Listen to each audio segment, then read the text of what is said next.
تو گھر کا حاکم کون ہے؟ قرآن مجید فرقان حمید نے ارشاد فرمایا الرجال قوامون علی النساء، مرد عورتوں پر حاکم ہیں۔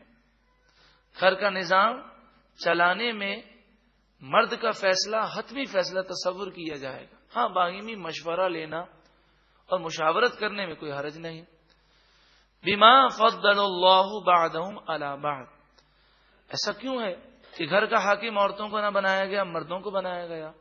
فرمایا یہ اللہ کی مشیت ہے، اس وجہ سے کہ اللہ بعض کو بعض پر فضیلت عطا فرماتا ہے، اس معاملے میں مرد کو فوقیت ہے۔ وَبِمَا أَنفَقُوا مِنْ أَمْوَالِهِمْ، اور یہ فوقیت اس وجہ سے ہے کہ مردوں نے عورتوں پر اپنا مال خرچ کیا۔ عورتوں کے فضائل بیان ہوئے، فالصالحات، پس نیک عورتیں وہ ہیں، قانتات، جو اللہ اور اس کے رسول کی فرما بردار ہیں، حافظات للغیب بما حفظ اللہ، اور جس طرح اللہ تعالی نے حفاظت کا حکم دیا اس طرح شوہر کی غیر موجودگی میں اس کے مال اور اس کی عزت کی وہ حفاظت کرتی ہیں۔ واللاتی تخافون نشوزہن، سوال یہ ہے کہ اگر ناچاکی ہو اور عورت حقوق ادا نہ کرے تو مرد کیا کرے؟ ارشاد فرمایا تم خوف کرو ان عورتوں کے بارے میں کہ وہ نافرمانی کر رہی ہیں، فَعِظُوهُنَّ، تو تم انہیں نصیحت کرو۔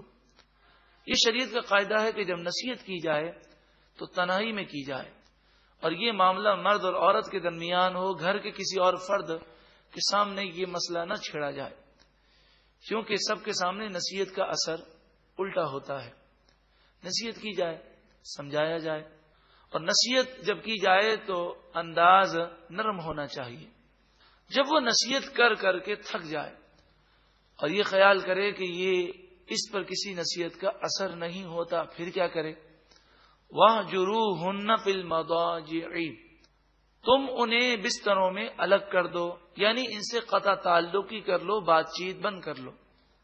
یہ دوسرا اسٹیپ ہے، لیکن ابھی تک کسی کو یہ بات معلوم نہ ہو کہ تمہارا اور اس کا آپس کا معاملہ ہو، لیکن اس کے باوجود بھی عورت پر اثر نہ ہو۔ وَاضْرِبُوهُنَّ، تو پھر تم ان عورتوں کو مارو۔ لیکن یہاں دو باتیں یاد رکھنی ہیں۔ قرآن مجید فرقان حمید نے جو مارنے کی اجازت دی، یہ تیسرا اسٹیپ ہے۔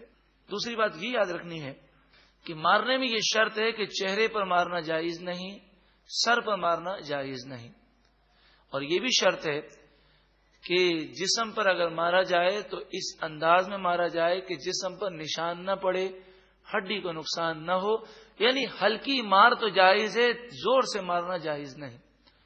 عورت کے لیے بھی یہی حکم ہے اور بچے کے لیے بھی یہی حکم ہے۔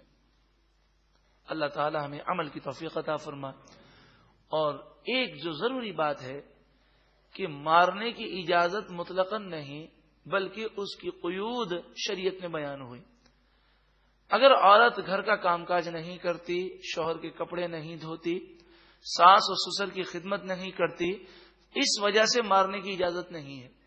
سمجھا سکتے ہیں مارنے کی اجازت کس صورت میں ہے؟ نماز نہ پڑھتی ہو، بے حیائی کے کام کرتی ہو، غیر مردوں سے تعلقات رکھتی ہو، پردہ نہ کرتی ہو، تو ان معاملات میں شوہر کو سختی کی اجازت ہے۔ لیکن افسوس کا مقام یہ ہے کہ عورت نماز پڑھے یا نہ پڑھے، آج کل کے مردوں کو اس کی پرواہ نہیں۔ ہاں اگر ان کے کپڑے استری نہ ہو تو یہ غصے میں آ جاتے ہیں، تو جہاں شریعت نے غصہ کرنے کی اجازت نہیں دی وہاں کرتے ہیں، اور جہاں حکم دیا یا ایھا الذین آمنوا قوا انفسکم واہلیکم نارا، تم اپنے آپ کو بھی جہنم سے بچاؤ اور اپنے گھر والوں کو بھی جہنم کی آگ سے بچاؤ، وہاں پر ہمیں کوئی فکر نہیں ہوتی۔ ارشاد فرمایا فَإِنْ أَطَعْنَكُمْ، پھر اگر وہ تمہاری فرمانبرداری کریں، فَلَا تَبْغُوا عَلَيْهِنَّ سَبِيلًا، پھر تم ان پر مارنے کے لیے کوئی راستہ تلاش مت کرو، تم ان پر کسی قسم کا ہاتھ نہ اٹھانا اگر وہ ان گناہوں کو چھوڑ دیں۔ یہاں پر میں عرض کر دوں کہ مفسرین نے مارنے کے لیے 4 یا 6 مواقع لکھے ہیں، وہ چند ایک ہی ہیں، اس کے علاوہ خاتون کو مارنے کی اجازت نہیں ہے۔ ان اللہ کان علیٰ کبیرا، بے شک اللہ تعالی بلند و بالا ہے اور بڑا ہے. اگر تم مظلوم پر ہاتھ اٹھاؤ گے تو یہ سوچ لینا کہ اس مظلوم کا رب جو تمہارا بھی رب ہے وہ بلند و بالا اور سب سے بڑا ہے. وہ جب بدلہ لے گا تو تم دنیا کے اندر اس کے عذاب سے بچنے کے لیے کوئی حمایتی اور مددگار نہ پا سکو گے، بلکہ قبر و آخرت بھی تباہ ہوگی. اگر اس کے باوجود بھی عورت نہ مانے تو اب زور سے نہیں مار سکتے. ابھی تک یہ بات لوگوں کے سامنے ظاہر نہ ہوئی تھی، لیکن اب بھی عام لوگوں کو عورت کے عیوب بتانے کی اجازت نہیں.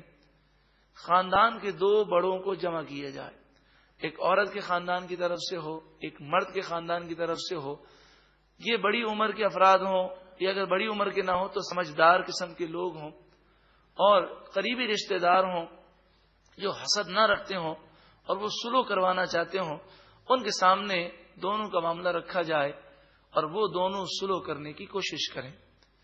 وَإِنْ خِفْتُمْ شِقَاقَ بَيْنِهِمَا، اور اگر تم خوف کرو ان دونوں کے درمیان جھگڑے کا، فَبَعَثُوا حَكَمًا مِّنْ أَهْلِهِ، تو ایک فیصلہ کرنے والا شوہر کے اہل سے مقرر کرو، وَحَكَمًا مِّنْ أَهْلِهَا، اور ایک فیصلہ کرنے والا عورت کے اہل سے مقرر کرو. إِن يُرِيدَا إِصْلَاحًا يُوَفِّقِ اللَّهُ بَيْنَهُمَا، اگر یہ دونوں فیصلہ کرنے والے اصلاح کی کوشش کریں تو اللہ تعالی مرد اور عورت میں موافقت پیدا فرما دے گا. ان اللہ کان علیما خبیرا، بے شک اللہ تعالی علم والا، خبر رکھنے والا ہے. ضمناً ایک بات عرض کروں کہ حضرت علی رضی اللہ تعالی عنہ کے دور میں وہ جو قوم پیدا ہوئی تھی کہ جو قرآن بھی پڑھتے تھے، نماز بھی پڑھتے تھے، تہجد بھی پڑھتے تھے، لیکن قرآن پاک غلط سمجھنے کی وجہ سے خود بھی گمراہ ہوئے اور انہوں نے صحابہ کرام پر شرک کا الزام لگا دیا.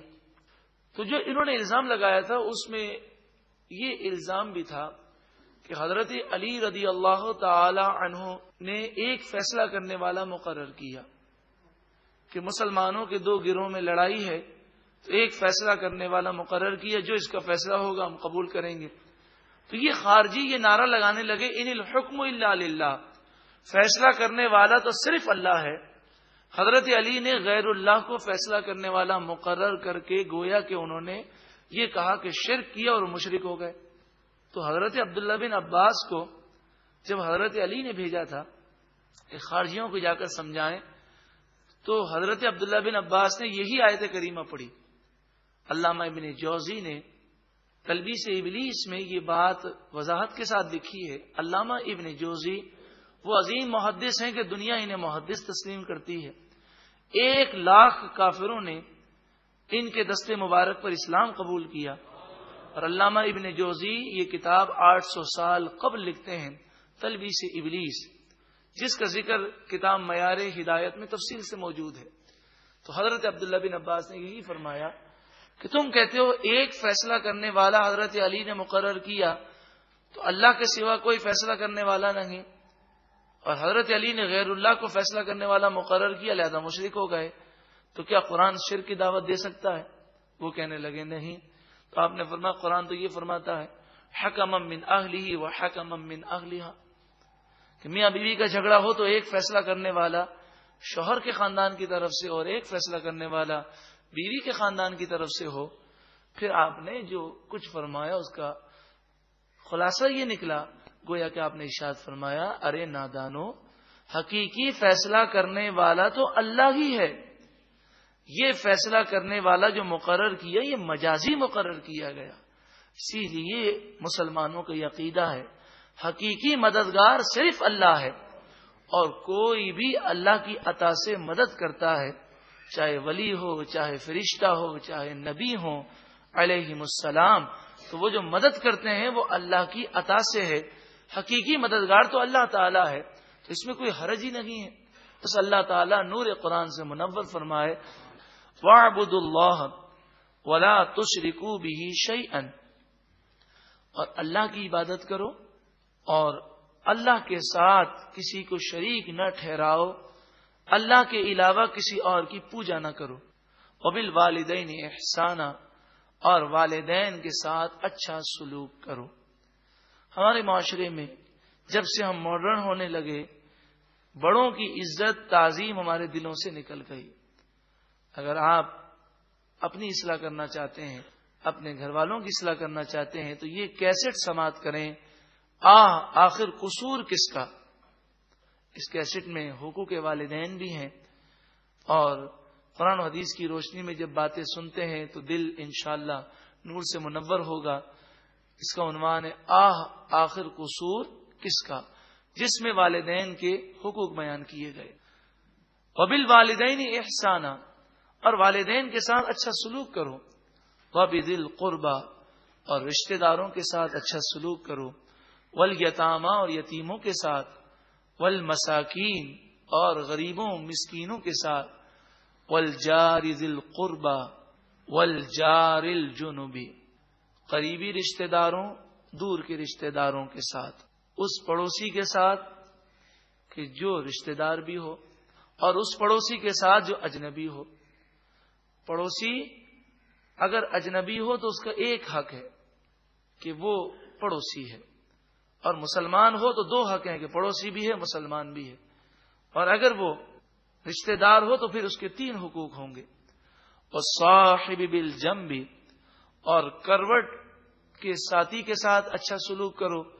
اس سے مراد یہ ہے کہ جس محفل میں آپ بیٹھیں، جو آپ کے برابر میں بیٹھا ہے، اس کے حقوق کو ادا کریں، اس کے لیے جگہ کو شادہ کریں، اسے تکلیف نہ پہنچائیں، ایسی بات نہ کریں جو اس کی دل آزاری کا باعث بنے.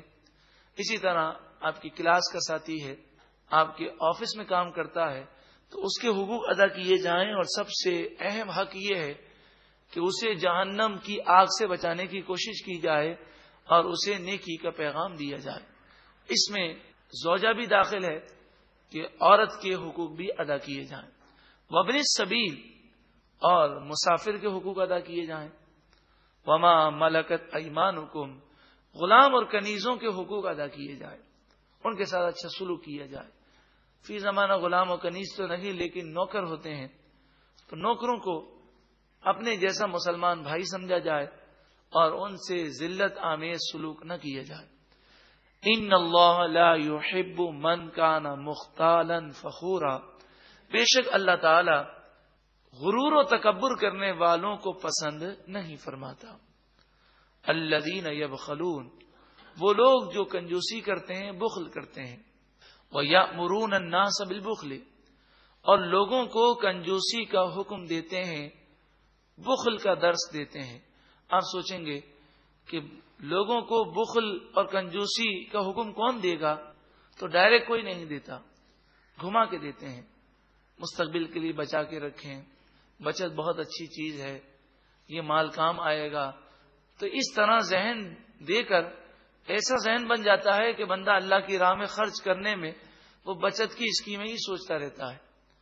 وَيَكْتُمُونَ مَا آتَاهُمُ اللَّهُ مِنْ فَضْلِهِ، اور جو اللہ نے اپنے فضل سے انہیں عطا کیا وہ اسے چھپاتے ہیں، علم کو چھپاتے ہیں، اللہ کی نعمتوں کو ظاہر نہیں کرتے. یہاں یہودیوں کی مذمت ہے جو توریت کے احکامات چھپاتے ہیں. وَأَعْتَدْنَا لِلْكَافِرِينَ عَذَابًا مُهِينًا، اور ہم نے کافروں کے لیے ذلیل کرنے والا عذاب تیار کر رکھا ہے.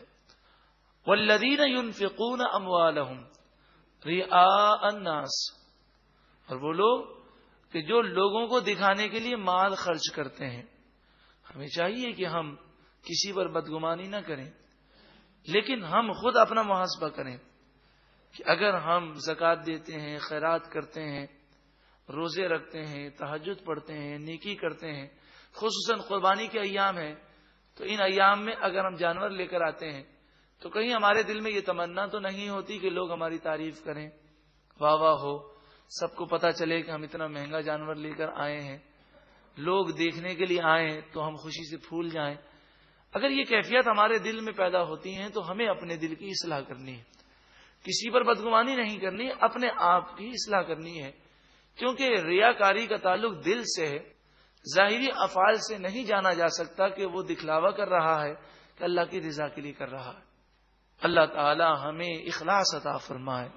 اخلاص کے موضوع پر یہ کیسٹ سننی چاہیے۔ یہ کامیابی نہیں ناکامی ہے۔ انسان یہ سمجھتا ہے کہ لوگ میری واہ واہ کر دیں میں کامیاب ہو گیا، یہ کامیابی نہیں ناکامی ہے کہ مال بھی گیا اور ثواب بھی نہ ملا۔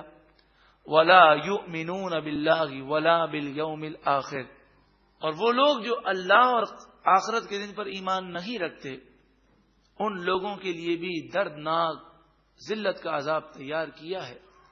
وَمَن يَكُنِ الشَّيْطَانُ لَهُ قَرِينًا فَسَاءَ قَرِينًا، اور جس کا دوست شیطان ہو تو وہ بہت ہی برا دوست ہے۔ قرین اس دوست کو کہتے ہیں جو بہت رازدار ہو، جو ہر وقت ساتھ رہتا ہو اور جس کے مشوروں پر انسان چلے۔ تو جب شیطان کو ایسا دوست بنا لے کہ اسی کے مشوروں پر اللہ کی نافرمانی کی جائے، کتنا انسان نے برے شیطان کو، جو سب سے برا ہے، خود بھی جہنمی ہے، دوسروں کو جہنم میں لے جائے گا، اس کو اپنا دوست بنا لیا، اس کی باتیں مانتا ہے۔ وَمَاذَا عَلَيْهِمْ، ان کا کیا نقصان تھا؟ لَوْ آمَنُوا بِاللَّهِ وَالْيَوْمِ الْآخِرِ، اگر وہ ایمان لاتے اللہ پر اور آخرت کے دن پر۔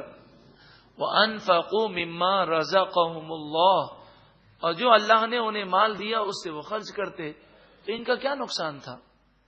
یہ مال جو خرچ کرتے، قبر و آخرت میں بھی صلہ ملتا اور دنیا میں بھی اس کا نعم البدل عطا کیا جاتا، تو دونوں جہاں سنور جاتے، پھر کیوں انہوں نے ایسا نہ کیا؟ وَكَانَ اللَّهُ بِهِمْ عَلِيمًا، اور اللہ انہیں خوب جاننے والا ہے۔ ان اللہ لا یظلم مثقال ذرہ، بے شک اللہ تعالی کسی پر ذرہ برابر ظلم نہیں فرماتا۔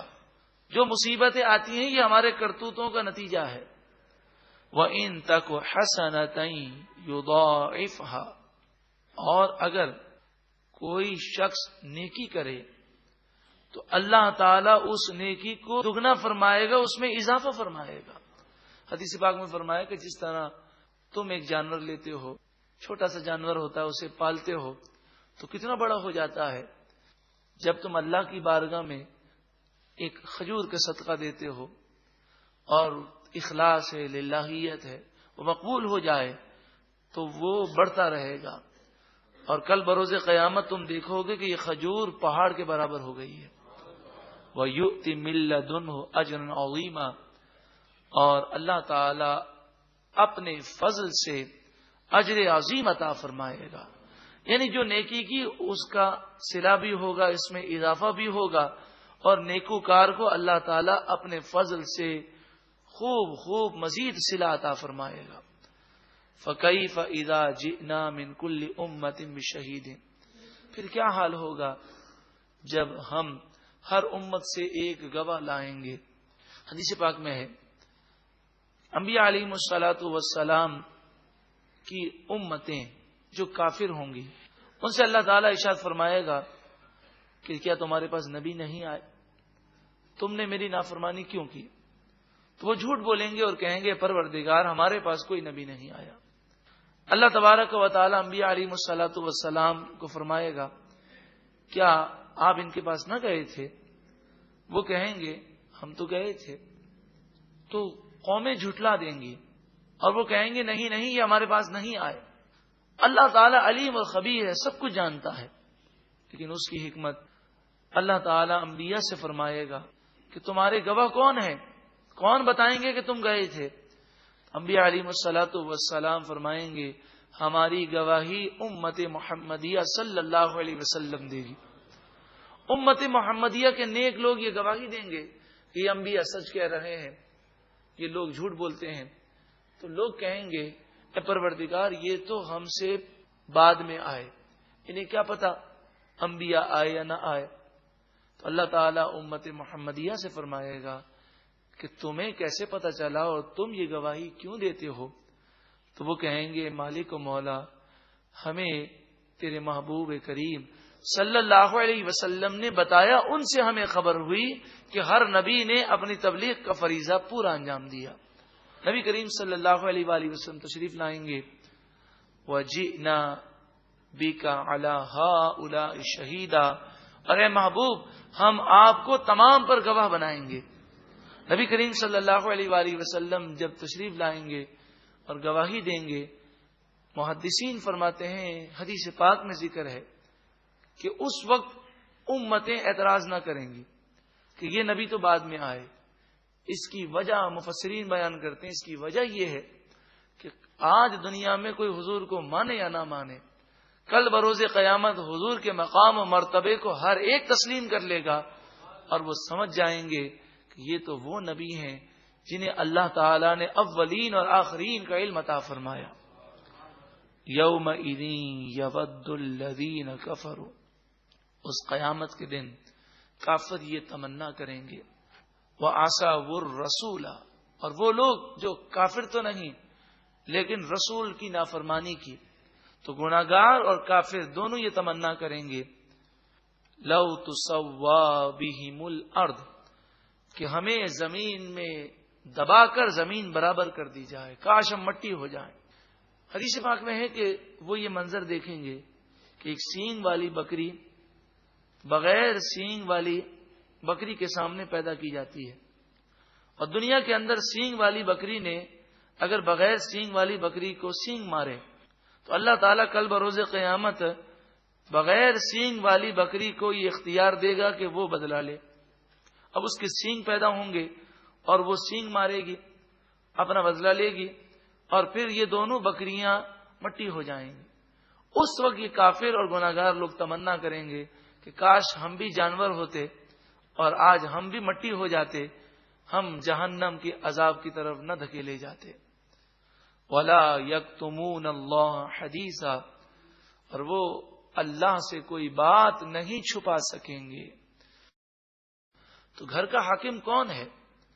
قرآن مجید فرقان حمید نے ارشاد فرمایا، الرجال قوامون علی النساء، مرد عورتوں پر حاکم ہیں۔ گھر کا نظام چلانے میں